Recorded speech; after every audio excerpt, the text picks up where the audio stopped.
कुछ मामलों में सुप्रीम कोर्ट ये कहती है कि bail is the rule, jail is exception. कई मामले ऐसे हैं जहां पर ये लागू ही नहीं होता।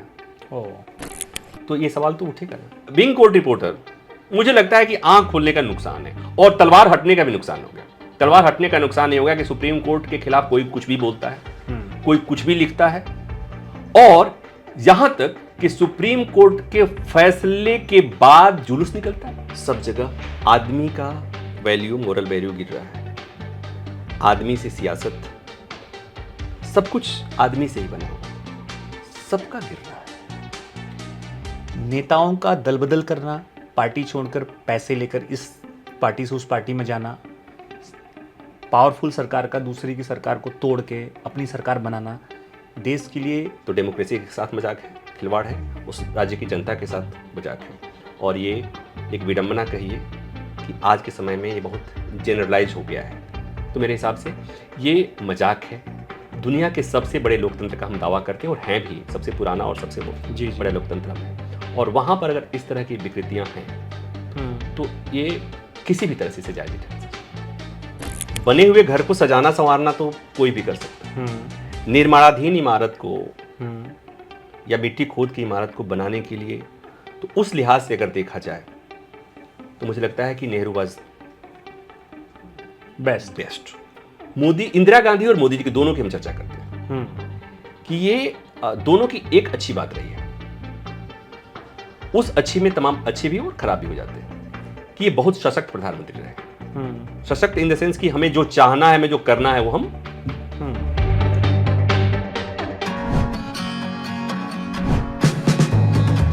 आप देश के उन वरिष्ठ पत्रकारों में हैं जो कि सुप्रीम कोर्ट को कवर करते हैं। अब सुप्रीम कोर्ट जो है आजकल जब से सोशल मीडिया, टेलीविज़न मीडिया के माध्यम से लोगों को बहुत ज़्यादा, खासकर 15-1 सालों से अक्सर जो है किसी न किसी कोई बड़ा डिसीजन आ रहा है।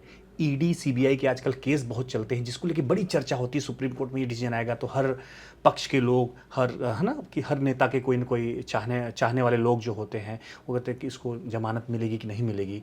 कोई बड़ी पीआईएल दाखिल हो रही है, इन सब चीज़ों को लेकर सुप्रीम कोर्ट काफ़ी चर्चा में रहता है। अब सुप्रीम कोर्ट के जो डिसीजंस होते हैं कैसे लिए जाते हैं, कैसे नहीं, कई बार लगता है कि ये अच्छे हैं, कई बार लगता है गलत है, सुप्रीम कोर्ट नहीं सही कर रहा है। तो ये सब जो जटिलताएं हैं उसकी, वो आम आदमी को आप आम शब्दों में बताएं कि सबसे पहले तो पहला सवाल इसमें ये है कि क्या कोई छोटे से गांव का गरीब किसान, आम आदमी, चाहे वो किसान है, वैश्य है, कोई मजदूर है, वह अपनी कोई समस्या को लेकर क्या सुप्रीम कोर्ट आ सकता है कि सुप्रीम कोर्ट सिर्फ और सिर्फ बड़े मुद्दों के लिए, बड़े लोगों के लिए बनी हुई है? ऐसे सुप्रीम कोर्ट और हाई कोर्ट को संवैधानिक कोर्ट कहा जाता है जी। लेकिन अपने यहाँ के व्यवस्था में, न्यायिक व्यवस्था में, हाई कोर्ट और सुप्रीम कोर्ट संवैधानिक कोर्ट के अलावा अपीलीय कोर्ट भी है। अच्छा। निचली अदालत में आपका कोई मसला है, जमीन जायदाद का मसला हो सकता है, जी, क्रिमिनल मसला हो सकता है, निचली अदालत में जाते हैं, वहाँ फैसला आता है, आपके पक्ष में नहीं आता है, फिर आप हाई कोर्ट जाते हैं, फिर अपील में सुप्रीम कोर्ट आते हैं। तो सुप्रीम कोर्ट आने के लिए सब आज़ाद हैं। अच्छा। आप भारत के नागरिक हैं तो सुप्रीम कोर्ट आ सकते हैं। ठीक है। आप जो भी जिस मामले में चाहें आ सकते हैं, आने में कोई रोक तो नहीं है।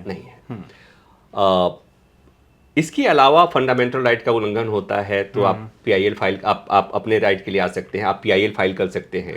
जनहित याचिकाएं फाइल की जाती हैं हाई कोर्ट और सुप्रीम कोर्ट में, आप आ सकते हैं। आने में दिक्कत नहीं है। दिक्कत ये है कि आने में कठिनाइयां क्या है, या आने के लिए कितना कुछ चाहिए होता है। महत्वपूर्ण ये है इसलिए कि सुप्रीम कोर्ट आने के लिए आपके घर से ट्रेन का टिकट कितना बड़ा आसान है। अच्छा। सुप्रीम कोर्ट में केस लड़ना बड़ा मुश्किल है। यहाँ पर एक तो किसी केस का निपटारा इतना आसानी से होता नहीं जी। पेंडेंसी हजारों हजार में पेंडेंसी है। आपको लंबे समय तक केस लड़ना पड़ता है। बहुत खर्चीली लड़ाई होती है। तो पहले ही एक आदमी ने आप जब केस में गए तो आपके ट्रायल कोर्ट की निचली अदालत के वकील ने आपसे जितना लेना था बनाना था बना लिया। ठीक है। जो थोड़ा बहुत बचे थे, थोड़ी सांस बची थी, हाई कोर्ट के वकील ने जितना निकालना था आपके पॉकेट से निकाल लिया। ठीक है। ये वकीलों को ये बात पसंद नहीं आएगी, लेकिन ये सच है। उसने अपना मेहनताना लिया। वो तो उनका प्रोफेशन। उसके बाद से फिर थोड़े बहुत जो जान बची थी, मैं छोटे आदमी की बात करता हूँ, बड़े आदमी की बात नहीं करता हूँ, जो बची, फिर आप सुप्रीम कोर्ट आते हैं। तो सुप्रीम कोर्ट में एक आम आदमी जब पहुंचता है, पहुंचते पहुंचते वो लगभग हाँफ चुका होता है, मतलब दम तोड़ रहा होता है। तो इस सुप्रीम कोर्ट की लड़ाई बहुत आसान नहीं होती है, लेकिन इस देश की एक अच्छी व्यवस्था ये है जिसे बहुत कम लोग अफोर्ड कर पाते हैं, नहीं कर पाते हैं, कि अगर कोई चाहे कि मेरे पास पैसा नहीं है लेकिन मुझे सुप्रीम कोर्ट में केस लड़ना है, ठीक है, व्यवस्था है, हाँ, आप अपना केस, अगर होशियार हैं तो अपना केस सुप्रीम कोर्ट में खुद खड़ा होकर लड़ सकते हैं, आपको वकील की जरूरत नहीं है। और उस केस में कितनी फीस लग जाएगी उसको? अब उतना ही जितना कि घर से आने का पहाड़ा लगा होगा, उसके आसपास 1500-1700 2000 के आसपास में आप किसी भी केस में फाइल करने का कोर्ट फी इतना ही होता है, 1500-1700 या 2000 के आसपास। और आप आकर यहाँ पे केस अपना आप एक लड़ सकते हाँ, हैं। आप एक एप्लीकेशन लगाते हैं कोर्ट में कि मुझे अपना केस मैं खुद, उसको इन पर्सन बोलते हैं, अच्छा, व्यक्तिगत तौर पे हम अपना केस लड़ना चाहते हैं, हम कोई वकील, तो हम खुद पेश होना चाहते हैं। तो अगर आप होशियार हैं, अपने केस को रख सकते हैं, सही बात, तो आप कोर्ट में पेश होते हैं। बहुत लोग आते हैं, लेकिन चूंकि कोर्ट और कानून की जटिलता इतनी है कि सब कोई अपना केस नहीं लड़ सकता। लेकिन जब आप मान लीजिए कि आपने तय किया कि मेरे पास पैसा नहीं है, हाँ, और मुझे अपना केस लड़ना है, हाँ, कोर्ट के सामने आप खड़ा हो गए, आपको आपने एप्लीकेशन दिया कि मुझे इन पर्सन पेश होना है, और कोर्ट के सामने खड़े हो गए, मान लीजिए कि सीजीआई के सामने खड़े, किसी जज के सामने खड़ा हो गया, बेंच के सामने खड़ा हो गया, और आप अपना केस ढंग से रख नहीं पा रहे हैं। अच्छा, तो अक्सर बेंच यानी जजेस ये आपको कहते हैं कि आप अपना केस ढंग से नहीं रख पा रहे हैं, आपको वकील चाहिए क्या? फिर ये व्यवस्था है कि आपको लीगल एड में अच्छा, सरकारी वकील मुहैया कराया जाता है, और उसकी फीस देनी वो गवर्नमेंट देती है, वो गवर्नमेंट देती है, लीगल एड बोलते हैं उसको। लीगल एड निःशुल्क भी सुप्रीम कोर्ट में निःशुल्क केस लड़ सकते हैं, तो लीगल एड की व्यवस्था होती है। अच्छा, अब ये हो सकता है, इस पर सवाल हो सकता है कि लीगल एड के वकील कैसे हो सकते हैं? तो लीगल एड के वकील कई बार अच्छे भी होते हैं, अच्छा, तो आपसे बेहतर ही आपका केस रखेगा, ये भी हो सकता है कि वो रखे। तो ये व्यवस्था भी है कि आपके पास वकील नहीं है, तो आप लीगल एड से, आप जब कहेंगे कि नहीं रख सकता, तो आपको कोर्ट कहेगा एक काम करिए, आपको लीगल एड से हम वकील मुहैया कराते हैं, आप उनको ब्रीफ कर दीजिए, उनका अपना फाइल रख दीजिए, वो आपका केस लड़ेंगे, और उनका पेमेंट गवर्नमेंट करती है। लीगल एड की व्यवस्था ये है, सब जगह है, ये सब जगह है। तो इस लिहाज से देखा जाए तो यस, लेकिन ये सैद्धांतिक तौर पे बड़ा अच्छा लगता है आपको सुनने में। सामान्यतया किसी आदमी के सामने कानूनी लड़ाई होती है, जब लड़ाई होती है तो एक पक्ष तो होता नहीं है, दो पक्ष होता। आपके सामने जो दूसरा है उसके पास हो सकता है पैसा ज्यादा हो, ओके, उसके पास वकील बड़ा हो, सही बात है। आप लीगल एड का कोई छोटा वकील रखे हैं, उसके पास देश का कोई बहुत बड़ा वकील रख लिया, डिपेंड करता है कितने बड़े, तो आप ऐसे हार जाएंगे। इसमें पे डिपेंड करता है, इस पे भी डिपेंड करता है कि वकील कितना बड़ा है। सही बात है। कई बार वकील बड़ा होने पर, वकील बड़ा इसलिए होता है कि वो केस ज्यादा जीतता है, और उससे ही बड़ा इसलिए भी होता है कि उसका फी बहुत ज्यादा होता है, ज्यादा फी होगा तो, और ज्यादा फी इसलिए होता है कि वो केस अक्सर उसको जजेस जानते हैं, वो अच्छे ढंग से आर्गुमेंट करता है, वो अंग्रेजी जो बोलता है वो ऑक्सफोर्ड वाली इंग्लिश बोलता है, बाहर के देश से पढ़ के प्रभाव होता है, वो 10 साइटेशन बोलेगा, और 10 संविधान के उसको बंदों को बोलेगा, हाँ। वो 10 कानून 10 साइटेशन बोलेगा, तो सामने जजेस तो ऐसे ही प्रभावित हो जाएंगे। तो सुप्रीम कोर्ट में क्या इंग्लिश में ही केस लड़ा जाएगा कि हिंदी में भी बातचीत होती है? सामान्यतया ऑफिशियल लैंग्वेज जो है वो इंग्लिश है। अच्छा, सुप्रीम कोर्ट में कोई भी केस फाइल होगा तो वो इंग्लिश में ही डॉक्यूमेंट सारे उसको फाइल होंगे। ओके, हिंदी में अगर आप इन पर्सन हैं, हाँ, तो आप हिंदी में भी बोलते हैं। कई बार ऐसा हिंदी में, अभी एक केस में सीजीआई के साथ सामने एक इन पर्सन खड़े हुए थे, उन्होंने मराठी में अपनी बात कही थी, और चूंकि सीजीआई मराठी, उनको पता था कि मराठी हो गया है, तो मराठी दोनों आपस में मराठी बात कर रहे थे। अच्छा, तो दोनों मराठी हो गए थे। हाँ, 5 ऐसे वकील, अब 5 नहीं मिल रहे हैं भारत में, तो एक ही वकील ऐसा जो जिसने जो है फीस की वजह से नहीं, लेकिन कोई ऐसा डिसीजन, ऐसा केस लड़ा हो जिससे समाज को या समाज की जनता डायरेक्ट इनडायरेक्टली लाभ हुआ हो। जितने PILs होते हैं जी, जितने PILs होते हैं उसको हम मान के चलते हैं कि चूंकि जनहित याचिका है, पब्लिक इंटरेस्ट है, तो पब्लिक इंटरेस्ट का मामला है। हाँ। हालांकि कई बार पब्लिक इंटरेस्ट देखने में होता है कुछ और इंटरेस्ट है, कई बार ऐसा भी जी होता जी है। जी। तो जब हम, लेकिन आइडियली जब हम जनहित याचिकाओं की बात करते हैं तो उसे हम जनहित मान के चलते हैं। ठीक तो है। उसमें आप देखेंगे राजीव धवन का नाम पहले आएगा आपको। अच्छा। राजीव धवन ने बहुत सारे ऐसे केसेस थे जो प्रो बोनो एक टर्म होता है कि कई मामलों में आप केस इसलिए लड़ते हैं जो वो मुद्दा बहुत महत्वपूर्ण होता है। ओके। मुद्दा बहुत महत्वपूर्ण, कोई पैसा नहीं लेंगे, अच्छा। हम खड़ा हो जाएंगे, वो लड़ेंगे। तो राजीव धवन का नाम आप ले सकते हैं। प्रशांत भूषण ने कई मामलों में जी। अच्छा काम किया। एक वकील हैं, बड़े नाम नहीं है, लेकिन जब सुप्रीम कोर्ट की आलोचना इस बात पे होती है और कि आतंकियों के लिए कोर्ट रात में खुल जाता है, अच्छा। ऐसा सुना आपने कि आतंकियों के लिए रात में हाँ, सुनवाई हाँ, होती हाँ, है, सुना। तो फिर आप वहां पर आनंद ग्रोवर का नाम आ जाएगा। अच्छा। प्रशांत भूषण, आनंद ग्रोवर, दुष्यंत दबे, ऐसे लोग, ये एक्टिविस्ट टाइप एडवोकेट्स हैं, इन लोगों का नाम आपको अच्छा। आ जाएगा। जैसे इनके बारे में आपने सुना, मैं उनको रामलला का वकील बोलता हूँ, जो पराशरन साहब, हाँ हाँ। के पराशरन। तो के पराशरन राम मंदिर में केस लड़े थे, उनका एक बहुत बड़ा नाम था, अटॉर्नी पहले रह चुके थे। तो हरीश साल्वे जनहित याचिकाओं के लिए उन्हें ही जाने जाते हैं, कॉर्पोरेट के लिए जाने जाते हैं। हरीश साल्वे, मुकुल रोहतगी, सुप्रीम कोर्ट में बहुत बड़े राजनीतिक मामलों में, संवैधानिक मामलों में आपको अभिषेक मनु सिंघवी, संविधान कहा जाता है कि मतलब कॉन्स्टिट्यूशनल मैटर पे, संवैधानिक मसलों पे, केंद्र राज्य संबंध के मामले में, आज के समय में आम आदमी पार्टी के जितने केस होते हैं, हाँ, सारे मामलों में वो पेश होते हैं। तो ये कुछ नाम हैं। आपको महिलाएं भी मिलेंगी, आपको इसमें इंदिरा जयसिंह के नाम, आप सुप्रीम कोर्ट में आपको कुछ अच्छी महिला वकील हैं। अच्छा। इंदिरा जयसिंह का वो आप नाम ले सकते हैं। कामनी जायसवाल होती थी, आज के डेट में एक बहुत अच्छी वकील हैं। ऐश्वर्या भाटी, अच्छा। भारत सरकार के अभी एएसजी हैं। तो बहुत महिलाएं भी अच्छा काम कर रही हैं। तो सुप्रीम कोर्ट में एक वकील कभी न कभी जनहित के लिए लड़ा होता है जी। प्रो बोनो लड़ा होता है, मतलब फ्री ऑफ कॉस्ट लड़ा होता है, किसी मुद्दे मसले पे लड़ा होता है। मैंने राजीव धवन का नाम लिया था, एक घटना का जिक्र कर रहा हूँ मैं। अच्छा।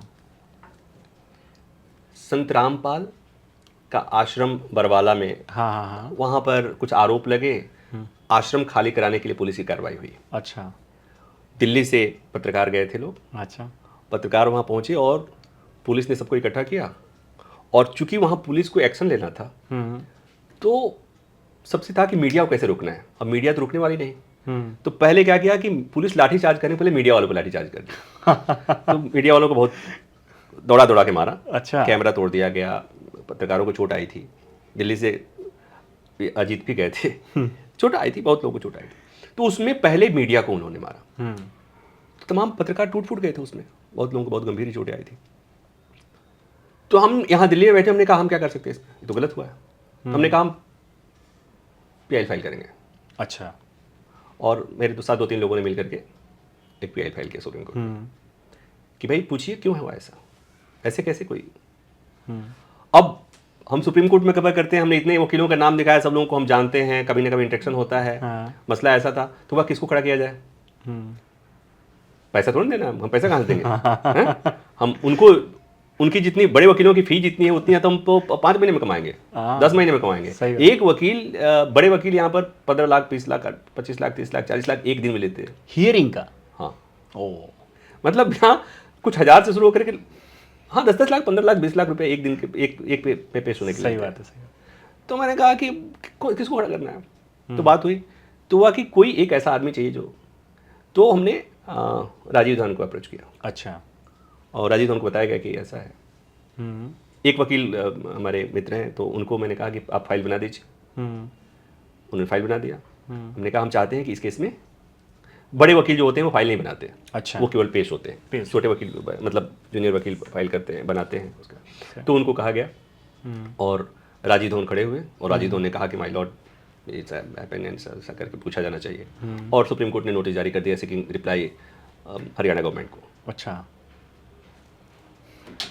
हरियाणा गवर्नमेंट को जब वो हो गया, खैर उसके बाद चीज़ें हुई, हम लोगों ने उसे फिर बाद में परसू नहीं किया, इसलिए कि फिर कौन केस लड़ने जाए उसे, इसलिए कि पत्रकार को केस लड़ने में उतना, तो राजीव धवन खड़े हो गए थे। पत्रकार की तरफ से मीडिया हाउसेस नहीं सपोर्ट कर देते? पत्रकार को जैसे मैं लड़ सकता हूँ इसलिए कि मेरे आगे पीछे कुछ नहीं, मेरी पत्रकारिता है। ओके। मेरे को खोने का बहुत ज्यादा नहीं, पत्रकारिता ले दे के मेरे पास नौकरी है। अच्छा। जो आज है कल नहीं है। सही बात। तो मैं रिस्क ले सकता हूँ। लेकिन एक पत्रकार जहां काम करता है, हाउसेस नहीं ले सकते। हाउसेज नहीं ले सकते। उसका हजारों करोड़ रुपया स्टेक पे लगा हुआ है, हजारों परिवार स्टेक पे लगा हुआ है। अच्छा। हजारों करोड़ का इन्वेस्टमेंट लगा हुआ है, वो अब कैसे दाव पे लगा सकता है? सही बात। तो वो नहीं लगाते, पत्रकार लगा सकता है, मैं लगा सकता हूँ। जी। तो आजकल हम चर्चा में है, अभी 2 दिन से हम सुन रहे हैं कि पहले जो कानून था वो अंधा था, न्याय की देवी को पट्टी हुआ करती थी, हाथ में तलवार होती थी, लेकिन अभी पट्टी उतर गई है और हाथ में तलवार के संविधान आ गया है। तो ये कब हुआ और कैसे हुआ, इसके पीछे की स्टोरी क्या है? न्याय की देवी आपने भी देखा, फिल्मों में ज्यादा दिखता है। हाँ, वही हमें समझ में आता है। फिल्मों में दिखता है। हाँ। दिखा तो न्याय की देवी का आपने जो देखी है तस्वीरें, हाँ। अभी तक जो अपने फिल्मों में, हाँ। तो वहां पर एक स्टैचू होता है और स्टैचू की आंख बधी हुई है, हाथ में तराजू। सही बात है। और एक हाथ में तलवार थी। ये सांकेतिक तीनों चीजें, और इसका अपनी इसके पीछे की अपनी फिलॉसफी, अपना दर्शन। सही बात है।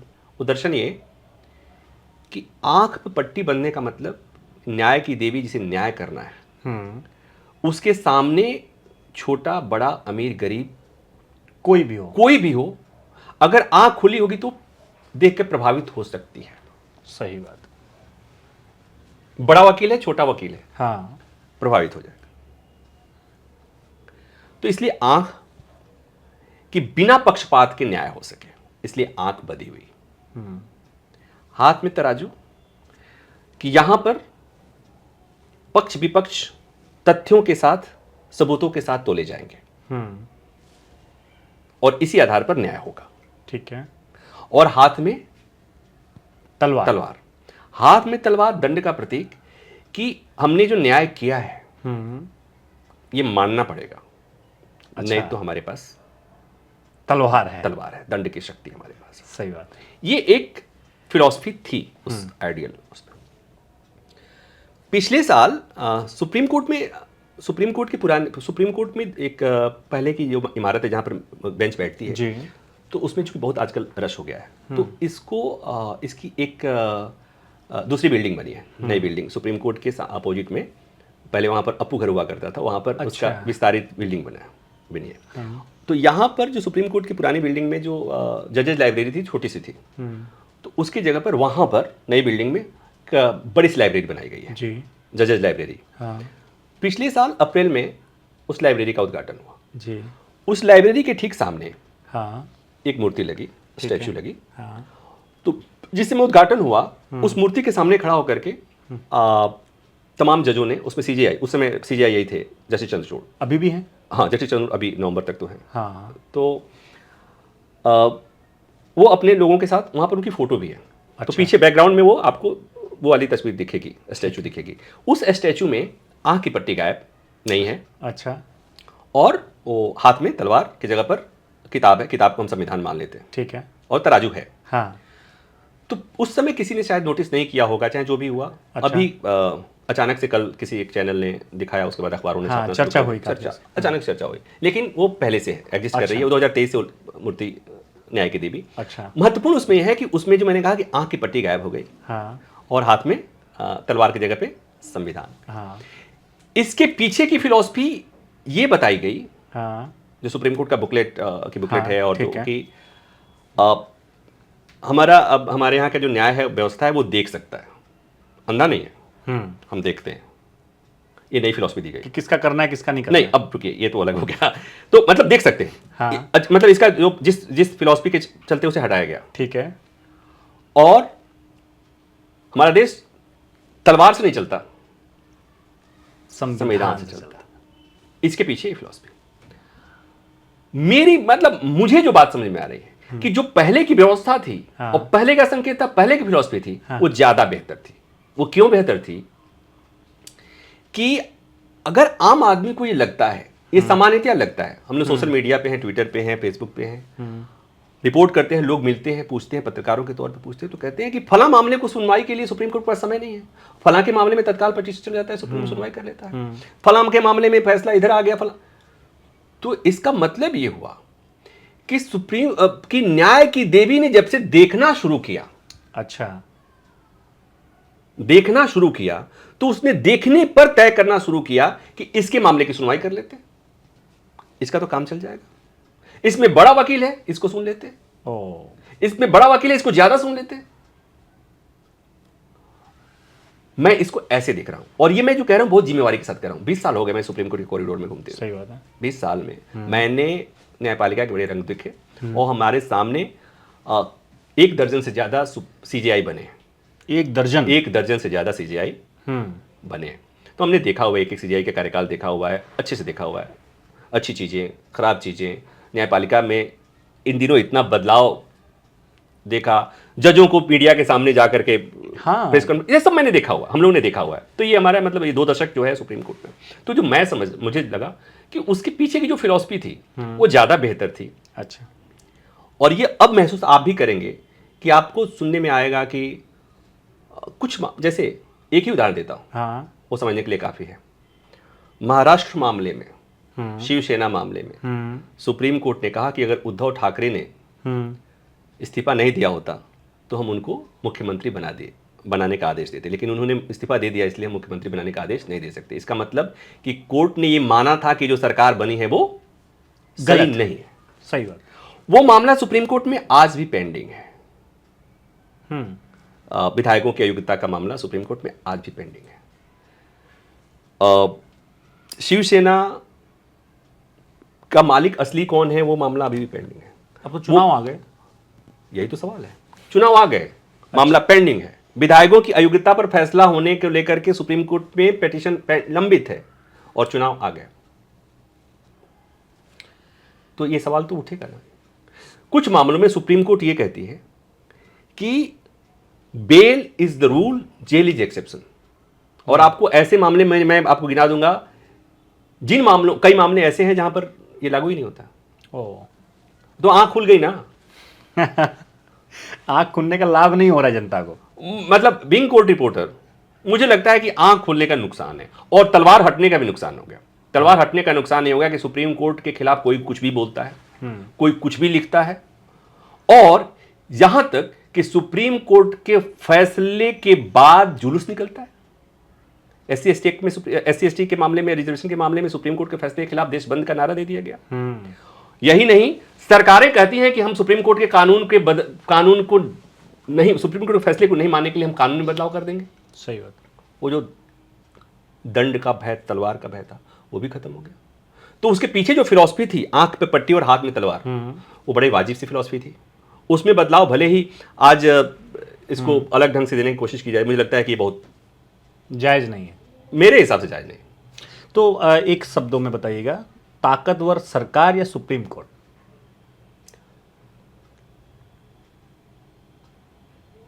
Supreme court. जनता के लिए पूर्ण बहुमत वाली सरकार सही है कि गठबंधन सरकार सही है? पूर्ण बहुमत की सरकार अच्छी है, लेकिन प्रचंड बहुमत की सरकार खराब है। गठबंधन सरकार कुछ फायदे? गठबंधन के फायदे भी हैं और नुकसान भी हैं। कई मामलों में गठबंधन की सरकार केवल सरकार बचाने तक में रह जाती है। ठीक है। सरकार ऐसी होनी चाहिए जिसे मैं कल हूं, सरकार कल है या नहीं है इसकी चिंता नहीं हो, लेकिन इसकी भी चिंता हो कि अगर मैंने ठीक नहीं किया तो कल मेरी सरकार गिर भी सकती है। ठीक है। प्रचंड बहुमत की सरकारें निरंकुश हो जाती हैं, और ये जब से भारत में लोकतंत्र आजाद हुआ भारत, तब से 1-2 मौके पर तो कम से कम ये दिखा है कि प्रचंड बहुमत की सरकारें निरंकुश सरकार की तरह से करने लगती है। मतलब संसद में विपक्ष की एक भूमिका होती है, और जब विपक्ष की भूमिका इतनी विपक्ष की इतना पावरफुल होना चाहिए, विपक्ष इतना पावरफुल होना चाहिए कि उसको आप भगा नहीं सके, सही बात। उसको मम नहीं कर सके, उसको मौन नहीं कर सके। तो विपक्ष को इतना मजबूत जरूर होना चाहिए, लेकिन सरकार को इतना भी मजबूत नहीं होना चाहिए कि विपक्ष को उठा के फेंक दे, या सरकार को इतना भी कमजोर नहीं होना चाहिए, सही बात, कि आज हैं कल नहीं हो। राजनीति में मोरल और एथिकल वैल्यू वर्तमान में गिर रही है कि उठी है, एक ही लाइन में? सब जगह आदमी का वैल्यू, मोरल वैल्यू गिर रहा है। आदमी से सियासत, सब कुछ आदमी से ही बना हुआ है, सबका गिर रहा है। नेताओं का दल बदल करना, पार्टी छोड़कर पैसे लेकर इस पार्टी से उस पार्टी में जाना, पावरफुल सरकार का दूसरी की सरकार को तोड़ के अपनी सरकार बनाना, देश के लिए सही है या गलत है? जनता के लिए जायज़ है कि ना जायज़ है? आज मैंने जिसे वोट दिया एक पार्टी के लिए, इसलिए कि उस पार्टी की पॉलिसी मुझे पसंद थी, विचारधारा पसंद थी, और जिसे वोट दिया वो दूसरी पार्टी में चला गया, मेरे साथ तो धोखा हुआ। इस लिहाज से नाजायज़ है। एक राज्य के लोगों ने एक सरकार बनाया और उस सरकार को तोड़ करके वहाँ सरकार बदल दिया जाए, तो डेमोक्रेसी के साथ मजाक है, खिलवाड़ है, उस राज्य की जनता के साथ मजाक है। और ये एक विडंबना कहिए कि आज के समय में ये बहुत जनरलाइज हो गया है।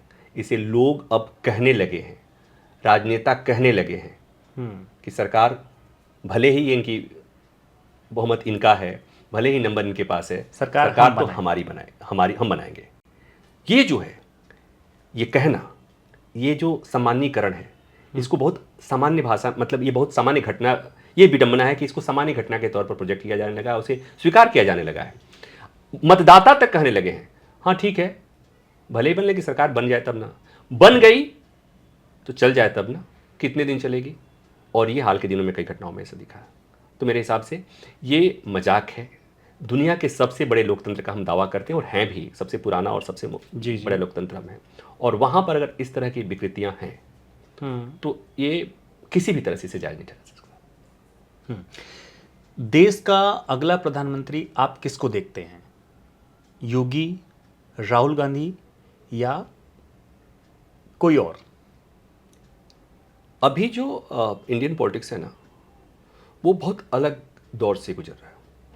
आज के समय में प्रेडिक्ट करना बहुत मुश्किल है। 5 साल बाद सरकार किसकी बनेगी ये नहीं कहा जा सकता। बीजेपी जिस ढंग से चुनाव लड़ती है, उसको हराने के लिए कांग्रेस को उस ढंग से या उससे बेहतर ढंग से चुनाव लड़ना होगा, जो अभी कांग्रेस में नहीं दिख रहा है मुझे। तो ये तो राहुल गांधी और मोदी की बात। अब बात आती है मोदी और योगी की बात जी। मोदी जी बहुत दिन प्रधानमंत्री रह गए, मोदी जी चाहेंगे तो योगी जी प्रधानमंत्री बन जाएंगे, लेकिन अभी नहीं कहा जा सकता, अभी नहीं कहा जा सकता। योगी जी में सारे, मोदी जी में जितने अच्छे गुण थे योगी जी में हैं। अच्छा, तो योगी जी बन सकते हैं। देश के 2 सबसे बेहतरीन प्रधानमंत्री जिन्होंने राजनीति से ऊपर उठ के काम किया हो, सिर्फ 2 ही। मुझे लगता है कि जब देश आज़ाद हुआ उस समय एक प्रधानमंत्री को जितना दूरदर्शी होना चाहिए, बने हुए घर को सजाना संवारना तो कोई भी कर सकता है, निर्माणाधीन इमारत को या मिट्टी खोद की इमारत को बनाने के लिए, तो उस लिहाज से अगर देखा जाए तो मुझे लगता है कि नेहरू वाज बेस्ट उस लिहाज से, जो हमने पढ़ा है, जो हमने समझा है, इसलिए कि उसी समय आज़ाद हुए तमाम देशों में तमाम सही बात है, और हमने एक ऐसा खाका पाया, एक ऐसा ढांचा पाया कि तमाम एक्सेप्शन के बावजूद, तमाम एब्रेशंस के बावजूद भी आज भी हम एक सशक्त लोकतंत्र के तौर पर। तो वो जो उस समय की जो ढांचा, उस समय का जो ढांचा खड़ा हुआ था, उसके लिए हम नेहरू जी को क्रेडिट देते हैं। ठीक है। मोदी जी की चर्चा तब होगी, इंदिरा गांधी और मोदी जी के दोनों की हम चर्चा करते हैं कि ये दोनों की एक अच्छी बात रही है, उस अच्छी में तमाम अच्छे भी और खराब भी हो जाते हैं कि ये बहुत सशक्त प्रधानमंत्री रहे। सशक्त इन द सेंस कि हमें जो चाहना है, हमें जो करना है वो हम करेंगे। तो कुछ लिहाज से आप में यहां पर दिखेगा कि वो कई बार ऑटोक्रेट की तरह से भी इंदिरा गांधी भी कर रही थी, अच्छा। और मोदी जी भी करते हैं। तो इसको जब आप देखोगे तो कई बार आपको लगेगा कि ये डेमोक्रेसी में के कॉन्ट्राडिक्शन के तौर पे आपको दिखेगा ये। लेकिन साथ ही ये एक सशक्त प्रशासक के तौर पर जब आप इनका मूल्यांकन करेंगे आप, तो आपको इंदिरा गांधी और मोदी जी, ये सशक्त प्रशासक के तौर पर इनका जब नाम लिया जाएगा तो दोनों का नाम साथ लिया जाएगा। क्रोनी कैपिटलिज्म, इस शब्द से आप वाकिफ होंगे, देश के लिए सही है या गलत है? कैपिटलिज्म को लेकर के कोई विवाद नहीं है। कैपिटलिज्म ने कई भारत को एक सीमित हद तक फायदा पहुंचाया है, लेकिन क्रोनी कैपिटलिज्म को ऐसे समझिए कि जब कोई भी सरकार इतनी मजबूत हो जाए कि लोकतांत्रिक संस्थाएं डिमीन होने लगे जी, उनका कद घटने लगे जी, ठीक उसी तरह से क्रोनी कैपिटलिज्म किसी भी देश के लिए अच्छा नहीं है। इसलिए कि जब देश के संसाधनों पर कुछ गिने चुने लोगों का हो जाए, अच्छा, वर्चस्व हो जाए जी, तो फिर आप एक तरह से बाकी लोगों को आप दास्ता की तरफ ले जाते हैं जी। आप उनके खान पान, आचार विचार, व्यवहार सबको वो कुछ लोग तय करते हैं। कुछ लोग आज के समय में जानते हैं कुछ लोग कौन। जी। तो देश में जितने पावर सेंटर का एक होना, किसी भी उसमें पावर सेंटर का एक या दो होना हमेशा नुकसानदेह रहता है जी। तो इसके लिए जो आर्थिक पावर सेंटर है कैपिटलिज्म ओके, तो ये पावर सेंटर अलग अलग होंगे, तो वो देश की अर्थव्यवस्था के लिए, लोगों के लिए भी। वो एक उदाहरण देता हूं, जब ढेर सारी टेलीकॉम कंपनियां के सिम होते थे, फोन होते थे, तो उस समय आपके पास यहां भी गए, वहां भी गए, वहां भी गए, और आपके पास फोन। अब पता चला कि मोनोपोली हो गई, अच्छा, एक दो कंपनियों की। ठीक है। अब एक दो कंपनियों का मतलब आप समझते हैं, एक दो करेंगे। अब आप जियो या मरो, आपको लेना है, खरीदना है। वो 4G 5G 6G वो भी करते रहेंगे जी, और वहां तक अब दूसरा कोई पहुंचेगा नहीं। वहां तक अब दूसरा कोई पहुंचेगा नहीं। ये भी एक दिक्कत है कि जो बड़ी मछलियां जो हैं जी, वो छोटों को खाते जा रही है, खाते जा रही है, जी। और वो इतनी बड़ी हो गई कि फिर तो इससे क्या, जैसे कहते हैं कि इकोसिस्टम खराब हो जाता है। जंगल में एक राजा है जिसने सारी मछलियों को खा लिया, बाकी भूखे मर जाएंगे। बाकी तो ये क्या हुआ कि जो पारिस्थितिक तंत्र है, पारिस्थितिक तंत्र, इकोसिस्टम, जैसे जंगल का खराब हो जाता है, उस तरह से देश का, अर्थव्यवस्था का, समाज का पूरा सिस्टम। तो इसलिए क्रोनी कैपिटलिज्म को मुझे लगता है सरकारों को इस पर ज्यादा ध्यान देना चाहिए। सरकारों को, अपोजिशन को, प्रेशर ग्रुप को, आम आदमी को भी ऐसी पॉलिसी बनाओ। लेकिन दिक्कत क्या है कि अभी जो क्रोनी का जो डेवलपमेंट है, इसके लिए उपयुक्त वातावरण तैयार किया गया है, पॉलिसी जिस तरह से बनी है जी, कि हम उधर बढ़ चुके हैं। मतलब बढ़ चुके हैं हम आगे की तरफ, अब बीच में रुक नहीं सकते। नहीं, विराम लगना चाहिए। मुझे लगता है कि लगेगा। मैं तो बहुत आशावादी हूँ। अच्छा। मुझे, हाँ, मैं बहुत आशावादी हूँ। मैं सियासत में कोई वो आता है ना, दौर है ये, हाँ, दौर है। अब इसी जब हम बात कर रहे हैं कैपिटलिज्म की, उसी संबंध में है कि भारतीय लोकतंत्र में मीडिया का योगदान, डिजिटल है, प्रिंट है, सोशल है, किसी भी प्रकार के मीडिया हाउसेस हैं, उनका योगदान, और क्या वह योगदान वर्तमान में दे रहे हैं कि दबाव में है?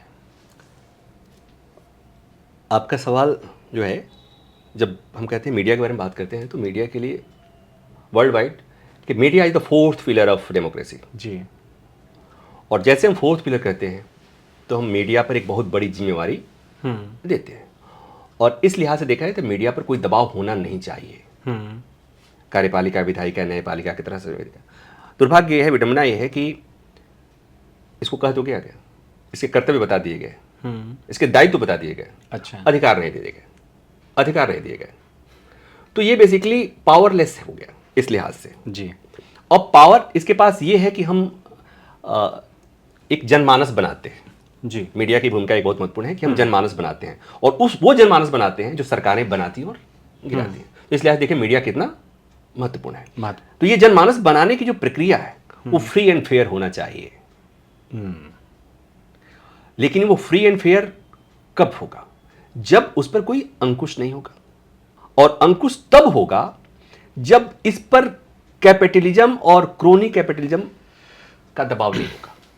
हिंदुस्तान में आज के समय में आप जब ध्यान देंगे तो कई मीडिया हाउसेस एक उद्योगपति के पास है, एक मीडिया हाउस कई मीडिया हाउस पर एक उद्योगपति है।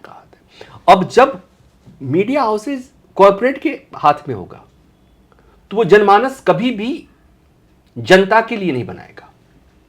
ओके। और दुर्भाग्य से अभी के समय